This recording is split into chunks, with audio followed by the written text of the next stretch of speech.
Welcome to WGU Live, everyone.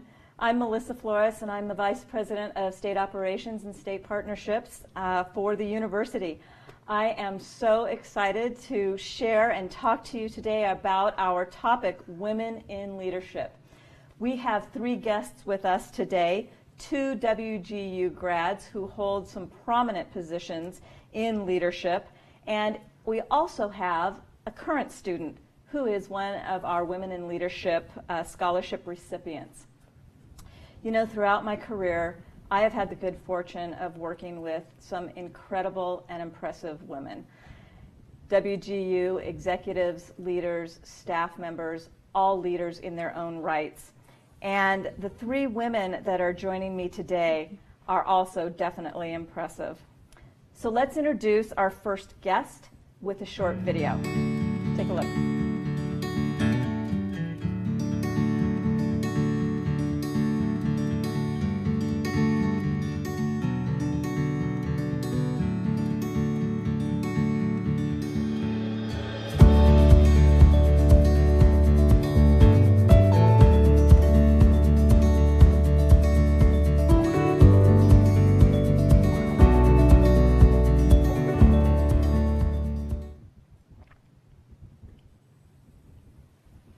Connie Washington, what an inspiration you are.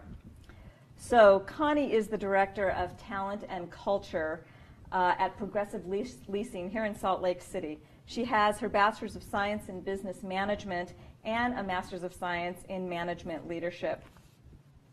Connie, I've got to ask you, I just must ask you this question. What did it feel like to run side by side, or at least on the same field, with FloJo?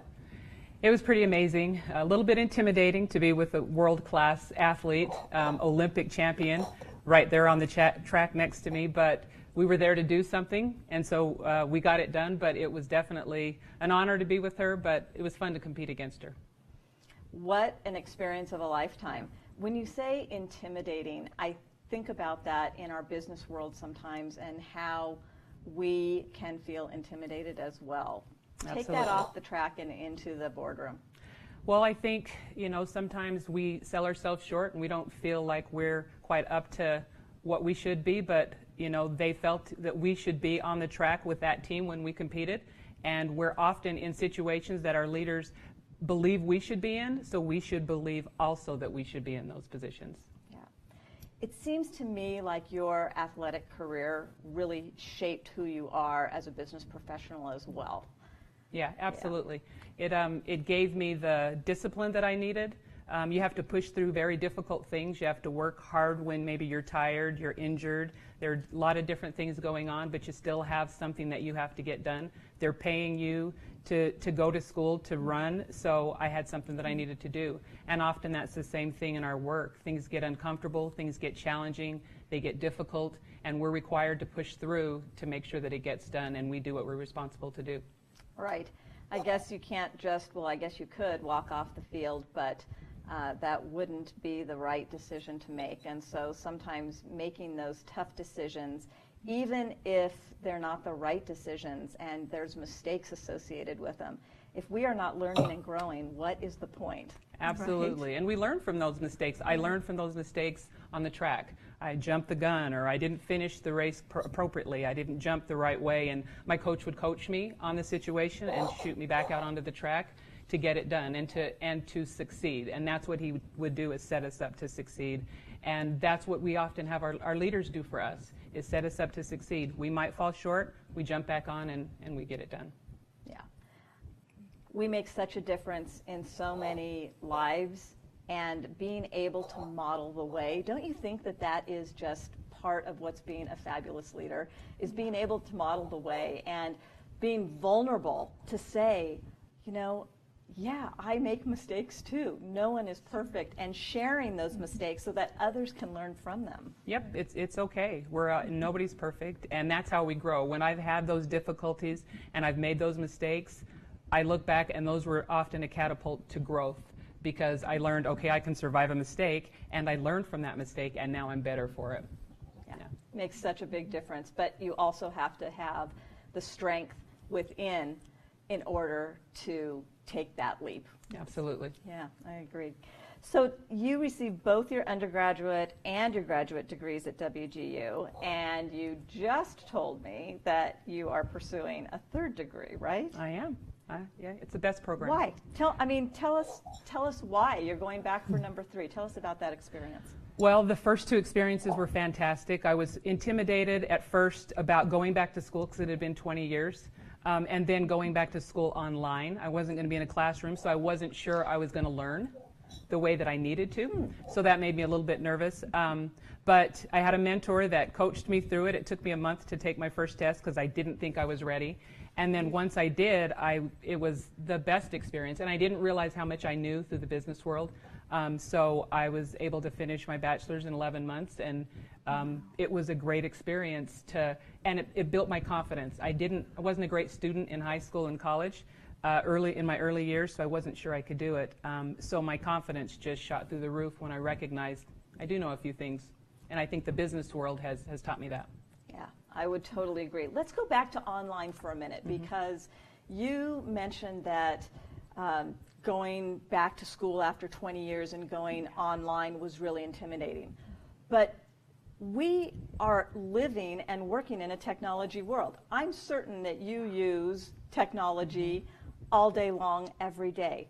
What was it that made you think that going online to school would be intimidating compared to what you do every day in your daily business life with online work? Good question. I think it was just so new. My kids were in college at the time, so I was kind of listening to their college experiences, and they were both at a brick and mortar school. Yeah. And here I was, in my late 40s, going back to school and online in an environment I wasn't familiar with. So I wasn't sure how it would go, but they really prepare you. They give you all the tools you need.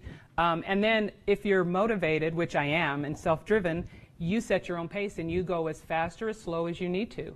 And so that's great because everybody doesn't function the same way. I didn't want to sit in a class and listen to a professor talk for 6 weeks about something I already knew. Well, I don't have to at WGU. I can prove what I know and move on to the next thing. And that was just a fantastic experience.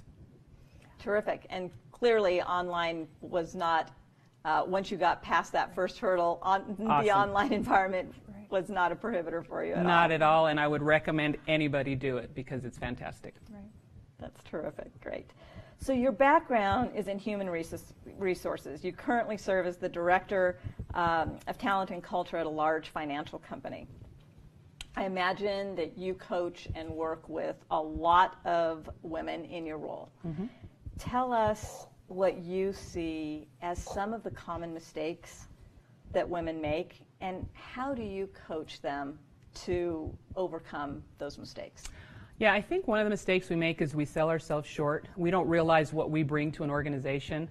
For whatever reason, we sometimes step back when we could step forward and jump into it, but we're a little hesitant because we're just not sure we're prepared for that. And I think often we're more prepared. So I think we just need to be prepared to take the plunge and jump into those uncomfortable situations because we are strong and we are more prepared than we realize. We've run households, we raise children, we do so many different things. Then we get into the workplace and we're not sure that we're up to snuff or we're as good as our counterparts, but we are. And I think that's the biggest challenge we face as women, is to recognize our value and our worth and what we bring to the workplace. And workplaces need to also recognize that, I think. Yeah. I read an article just a couple of weeks ago, and the article said that women apply for a job when they look at the job description and they meet 100% of the expectations. Men apply for a job when they look at the job description and they meet 50%. I read the same article. I did too. And what is up with that? We're just too cautious. We're just too cautious. That's right. Yeah. Be bold. Be bold. When I think we tend to be perfectionists as well. And so that 100, we always want to strive for that mark. And if we're not ready to hit that, then I don't think we have the confidence to springboard into the next level. Yeah. But truthfully, we do. And that we need a little bit of percentage to grow. we're not really 100% experts at everything. That is so true. Everyone, this is Laura. You'll meet Laura in just a little while, but Laura is our recipient of one of our Women in Leadership scholarships, so we're glad to have you here today, and thanks for contributing. Jump right in. I love that. You know, I think another mistake, and this is, I'll be vulnerable here, that we make as women are the nonverbals, right? Sometimes we have these nonverbals. For me, I used to blame it on my Italian heritage.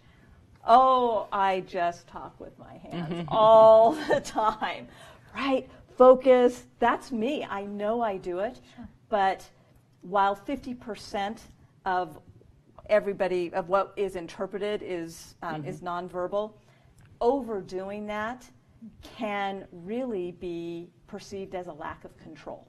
And I know that that is real.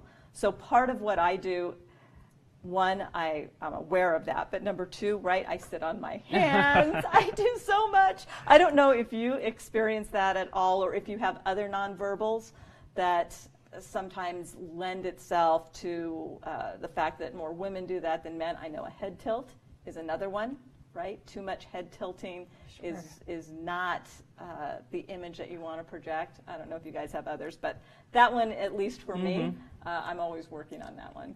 You know, I had someone tell me when I was doing a media training that I smiled too much. And you really can't smile when you're talking about serious situations, especially in healthcare. So that was good advice for me because my personality lends itself to be happy, positive. A smile comes with that, but the decorum, and you're right, those nonverbal cues, you have to keep it serious sometimes. Yeah, so true, so true. Connie, if you were to start your career over today, what would you do differently?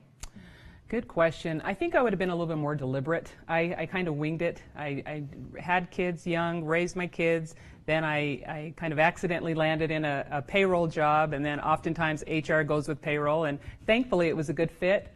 But I really wasn't as deliberate as I could have been to really know what I wanted to do, pursue what I wanted to do, and what I'm really good at. Now, thankfully, I think I'm good at what I do, and so it ended up being an accidental, really good match. But I could have gotten there probably a little bit earlier had I been a little bit more deliberate and really looked to see, looked out there in the career world to see what I really wanted to do. But it all worked out in the end, so I'm not complaining. That's right. No complaints, because it doesn't make a difference anyway. Exactly. I always say that. Everyone Exactly. always has a choice. No complaints. I also agree with you. Being deliberate, I was much in that same boat where I graduated from college and said, now what? Yep. And there are so many fabulous resources out there to help you determine what is your passion and how do you take that passion and create your career from that passion. Yeah, that's good. Yeah, it's terrific. Connie, thank you so much for your insights and your expertise in joining us today, and we are happy to have you and look forward to your continued contributions as we continue this great, enlightening interview time. You're welcome. Thank you. So Laura Klarman introduced you earlier. Laura is the Public Relations Manager for Intermountain Healthcare Hospital in Riverton, Utah. She has her Bachelor's of Science in Mass Communication from the University of Utah, and she is currently pursuing her Master's in Management and Leadership. Right. And Laura, again, congratulations on being a recipient of the Women in Leadership Scholarship. Thank you. Tell us what compelled you to even apply for the scholarship. I think the first hurdle I had to get through was going back to school. Like Connie, it had been 20 years. And, the University of Utah put grades online when I graduated. So I was used to that bricks and mortar, and I was used to that class setting, and I'm a social being and loved that. So to go back to an online university, it took some thought. But once I got through that, I was brave. And women in leadership is something that I've always wanted to do. So to have that experience of applying and getting it just has given me a lot of confidence. And I feel like it's built me up for future success with school. Because going back can be daunting, but I'm just glad I'm here. Well, congratulations again. And did you feel like, Connie, that once you made the decision that it was deliberate in your approach to going online, to going to a competency-based forum, Was that part of your decision making as you decided to apply for the scholarship? Yeah, you bet. It's interesting because every time I wanted to apply for school or apply for the scholarship, it just seemed like there's never a good time to go back to school. My CEO gave me some great, admonishment there and just said, there's never going to be a good time. You need to do it. And that's where that deliberate comes in. And it's a goal that I always wanted to do. So I think meeting that goal was key. Yeah, that's great.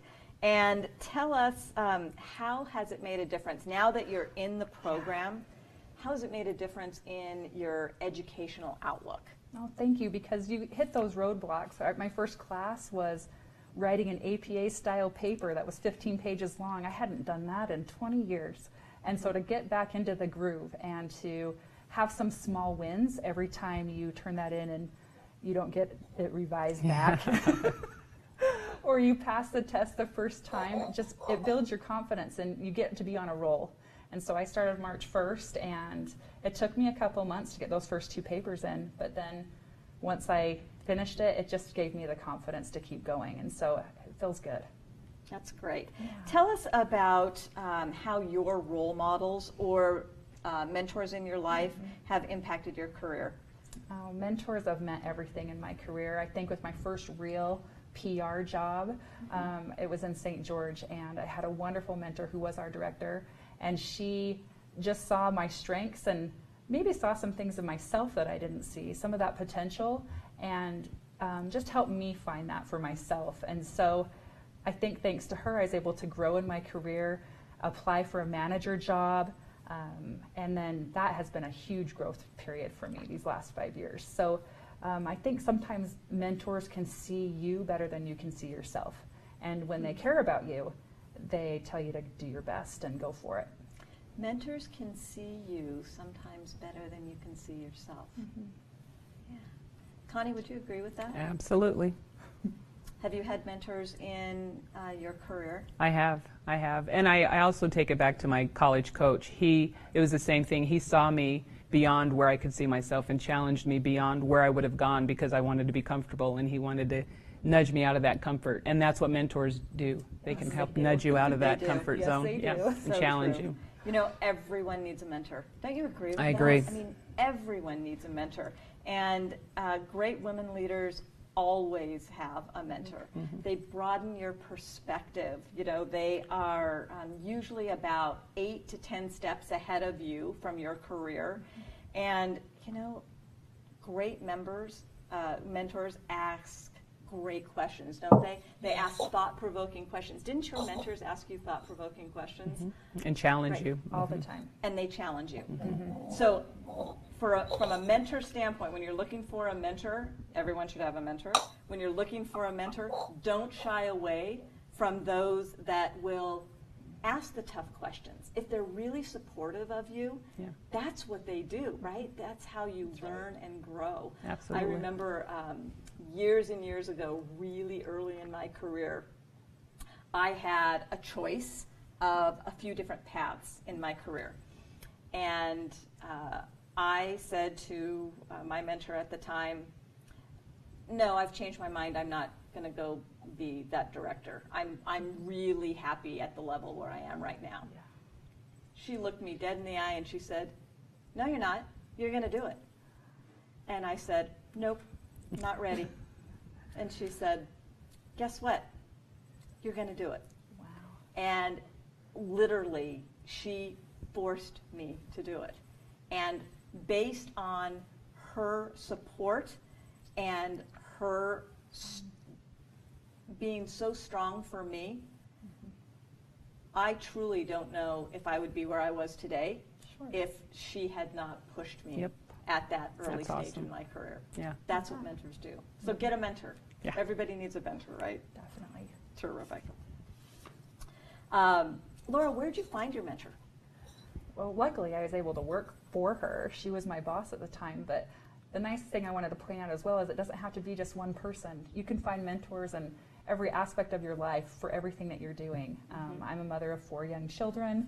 I have mentors that are great mothers. I have mentors that are going back to school, people that I work with And so I just look up to them, and they help me along my path, and hopefully I can help them as well. That's great. Connie, where did you find your mentor? I had a leader that provided a training for an organization I worked for that was very confrontational, which is what I needed. And so I would share my heart and my challenges, and then she would call me on it and say, no, you're not backing down. This is what you're going to do. And I was like, oh, okay. So I've had a couple of different ones as well, in the workplace as well as in other areas. Just those women that are in places where I would like to be one day. I just kind of picked their brain to figure out how they got there and what it took, what challenges they had to overcome to get where they are. Yeah, that's a great point. You know, being able to pick their brain. Yeah. So if you're looking for a mentor and you say, I don't know if is there a mentor around? I don't know who I want. Try volunteering, right? Being in a volunteer event. Some like-minded women, right? You could potentially find a mentor doing volunteer events or professional networking events as well. Yeah, both those are great. Both true opportunities, and not being afraid to establish that relationship. Yeah. Because sometimes it doesn't happen just overnight, does it? It's not, hey, you'd be a great mentor. Yeah. Will you be my mentor? Right? You have to cultivate that relationship, and it's a give and take. And it's okay to ask for help. It's okay wherever you are in your career. It's okay if you want somebody to kind of help nudge you, or if you're challenged and you need a little bit of support. It's okay to ask for that. I don't think we do that enough. I think we try to go it alone and figure it out where we can have somebody else help us do the heavy lifting. What a great point. You know, I think that is another common mistake, isn't it? We cannot do this alone. We can't be in life alone. Nope. We need collaborators and community and Each other. support and each other for us to be successful in this life. Absolutely. Overall. So I think that is so true. Laura, you know, you just mentioned wife, mother of 4, business professional, now a student. What advice would you offer about balancing all these commitments? You know, it's the quintessential question, how can you do it all? And I think a lot of people struggle with that, especially women. And the thing is you don't have to do everything at the same time, and you don't have to do everything at 100%. And there's just a time and a place. So, you know, beds might not be made the night I take a test, but it's okay because they're sleeping in them anyway. Yeah. You know, and just letting go of some of those things where, you know, right now, for this year and a half and 2 years, my education is important. And that's the priority. And I think setting those priorities and really accomplishing the goals you set for yourself help you balance your life. Yeah. And what do you think your children and your coworkers and everyone that is surrounding you is going to say about, look what you did? No one's going to remember that the bed wasn't made, right? Thank goodness. Or the house wasn't perfect. That's not what people remember. What they remember is the accomplishment that you did and how you model and lead for others. Don't you think? Yep, Well, sure. absolutely. And I hope that my daughters, I have 3 daughters and a son, and I hope they feel like they can get these postgraduate degrees and that they can make it work within their own lives and that they can have their own success. Yeah. It really is the gift, even though I think sometimes we don't realize that it is a gift for us. It is so important to understand that we have so much to offer, and we just can't forget about that. So I have lost my earpiece, and I'm just going to stand up and get it really quickly and put it back in my ear.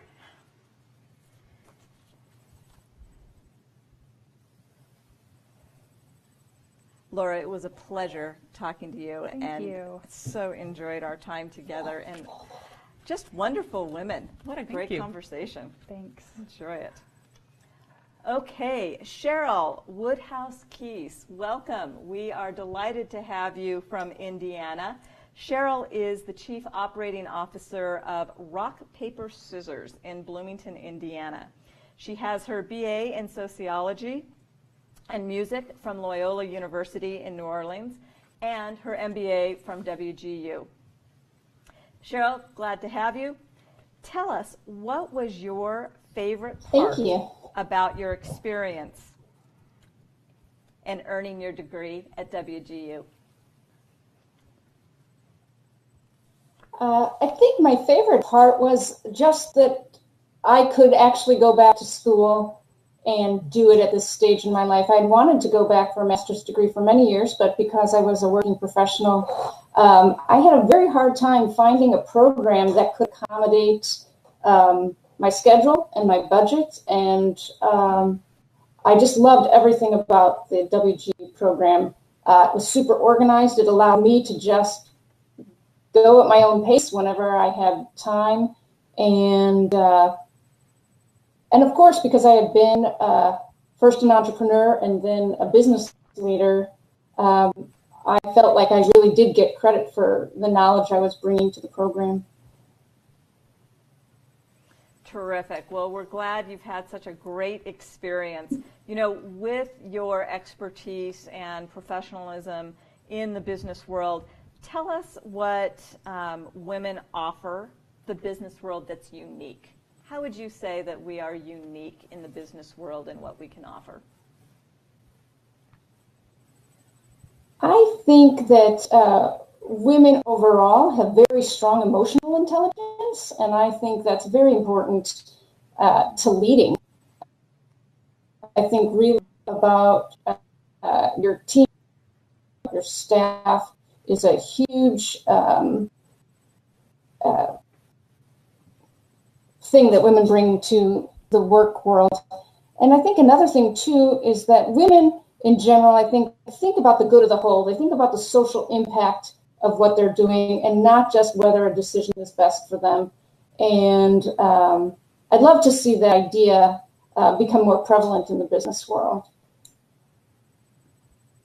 I love the emotional intelligence comment. I think that is very true, and it is a differentiator for us as women. That's such a great point.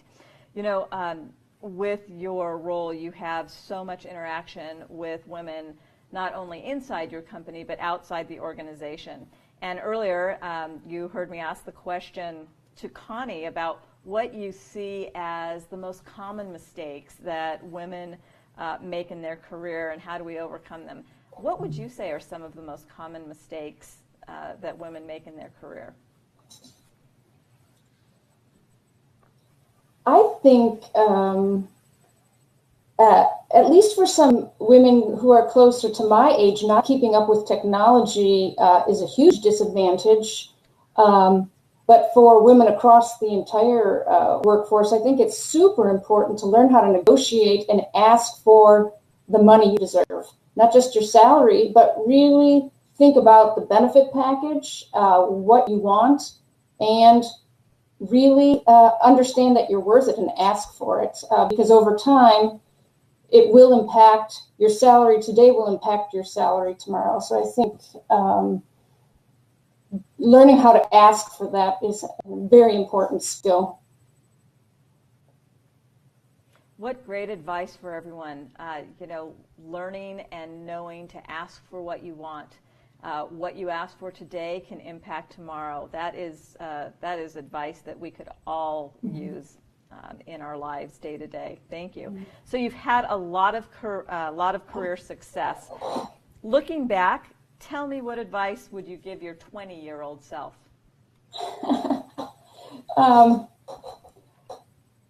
Sometimes I want my 20-year-old self to give my current self some advice. What does that mean? Tell me what that means, Joe. That's a good point. Well, I think sometimes when you get wrapped up in your career, you forget about the things that were important to you when you were young. And I think for 20-year-olds, when you're thinking about starting out,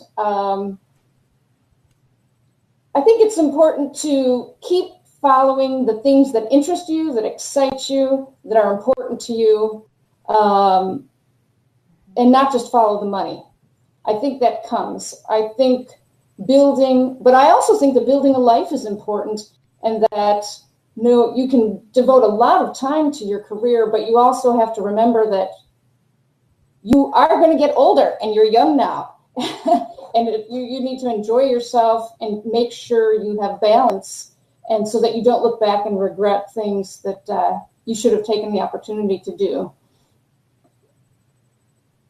I think that is such great advice. You know, I would tell you that for me, there was a point in my career where I was so driven that I did not take time to play.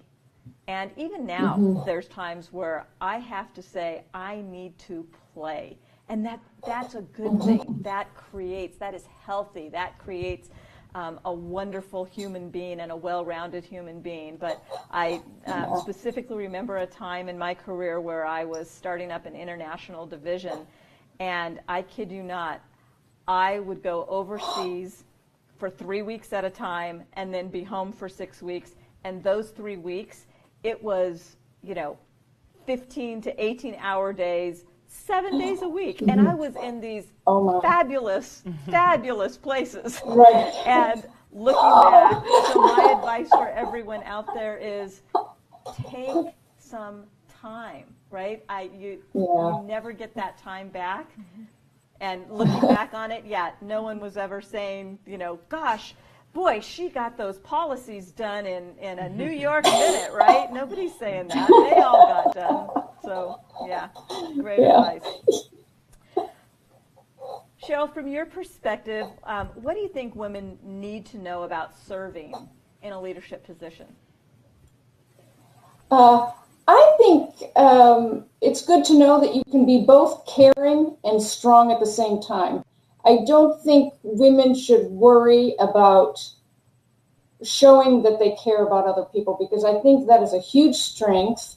And I have built very close relationships with all the people on my team, but they still know that when I need to make a tough decision, they can count on me to make it. And I don't think you have to choose one way or the other.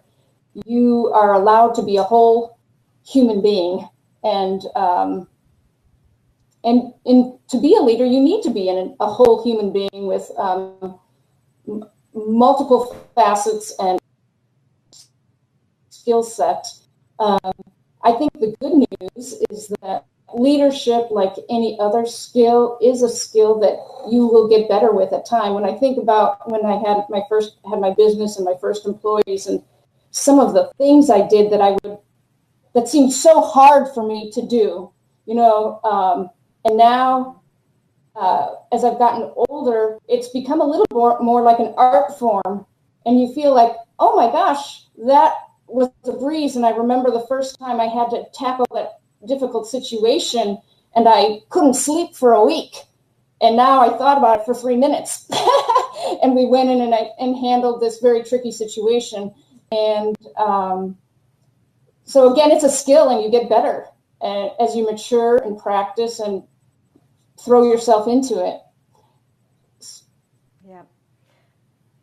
Another great point for having a mentor, right? I think that's so important. Tell us about a mentor in your life. I've had a couple of really great mentors, and I still see them on a regular basis. One woman was a business consultant who I knew from the local entrepreneurship center. So when I owned my business, she helped put me in touch with other entrepreneurs, and she helped guide me as a business owner.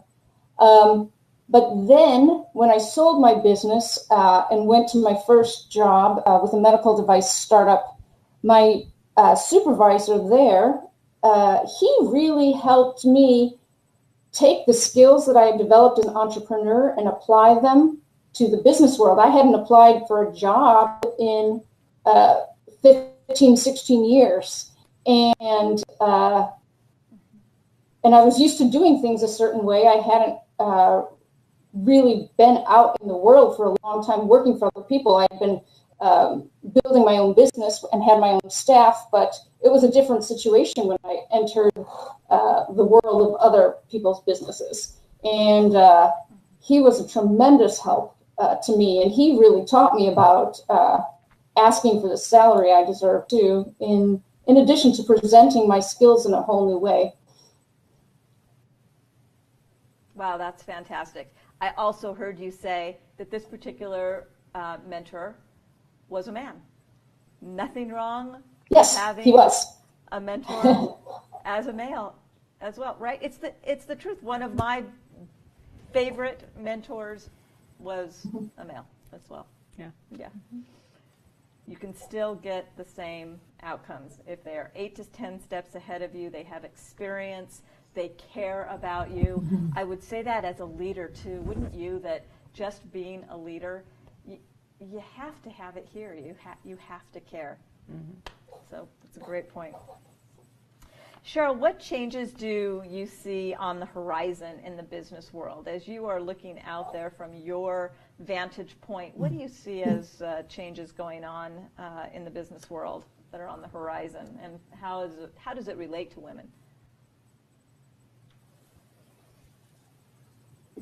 I think we're seeing a lot of changes right now with the midterm elections, with so many women running for public office. I also think the Me Too campaign has really started to shift a conversation about what's acceptable and what is absolutely not acceptable behavior. And I think it's really giving women a much stronger voice. And I think what I really like to see is that we see more women in boardrooms, more CEOs. And I think as women are making decisions, they're going to make decisions that take into consideration family, flex time, a more balanced work schedule, because I think we understand that so much happens outside of work. And traditionally, we're the people who are taking care of it. And it's hard to coordinate life in a career. And we need to switch our thinking about what the workday looks like. I think that's such great feedback, and it is so prominent in today's society. And the fact that we need more of us in the boardroom, we need more of us on boards, we need more of us in the executive leadership positions is where we need to go. And part of that, as we're wrapping up today, really has everything to do with being bold and taking risks and being confident and knowing that you're going to make mistakes and that mistakes are a part of growth, and that is okay. So I really take a look at and encourage everyone to take a look at that in your own life and just know that it is okay, right? It is okay to make mistakes, but be bold and be strong and convicted in what you believe. Cheryl, it was just fantastic to talk to you today. Thank you so much for your Hoosier hospitality in being with us. We're delighted that you were able to join us. You're very welcome. Glad to be here. And to everyone else, thank you so much for joining us today. You know, if you are interested in learning more about WGU's Women in Leadership Scholarship, visit wgu.edu/lead, L-E-A-D. So as you leave, don't forget to get a mentor. Be bold, be brave, because you are great. Until next time.